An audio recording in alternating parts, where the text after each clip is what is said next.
Throughout any given day, we are never too far from a tree, but trees often fade into the background and are nothing more than a blur as we travel down the road. However, Baltimore is on a self-improvement journey, and we have to ask ourselves, how can trees be part of the equation in creating a better Baltimore? To answer that question, we first need to look to the past. Beginning in the early 1900s, many areas across Baltimore experienced racially based discriminatory practices that led to low investments in housing and green spaces, like our forests and parks.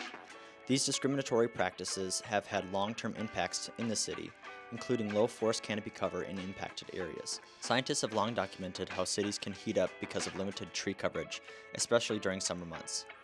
As the summer sun beats down, our homes, roads, buildings, and other man-made structures heat up quickly if they aren't protected by the shade of a tree. As you can imagine, the air conditioning units cooling our homes and workplaces have to put in extra work just to keep us comfortable, which ultimately means more money coming out of our pockets. As we continue to experience warmer summer days, Baltimoreans should examine how can trees help to keep us cool. On top of being able to keep us cool, street trees and forests in Baltimore have other benefits. As trees grow, they capture carbon molecules from the air to make new leaves, branches, and seeds. Together, Baltimore trees can be a small piece of the puzzle to help us lower carbon levels in our atmosphere.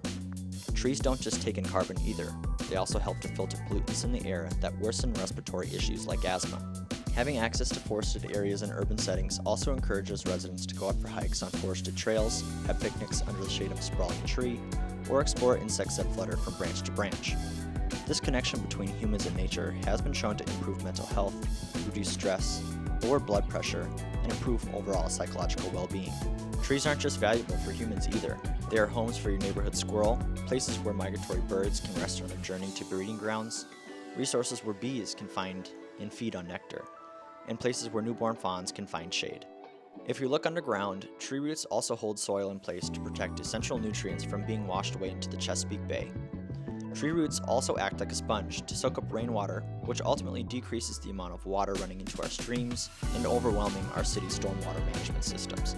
Today, nearly 29% of Baltimore is covered by trees, which line our streets, Occupy our park forests, and serve as decorative placeholders in our yards. Together, these trees can help cool man-made structures, improve the health of Baltimoreans, and serve as valuable assets that our environment depends on. In Maryland, we have access to over 160 tree species, which can help our city protect itself from rising temperatures.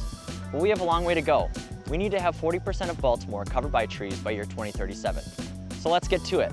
Let's work together to establish the next generation of trees to create a better Baltimore. Are you ready?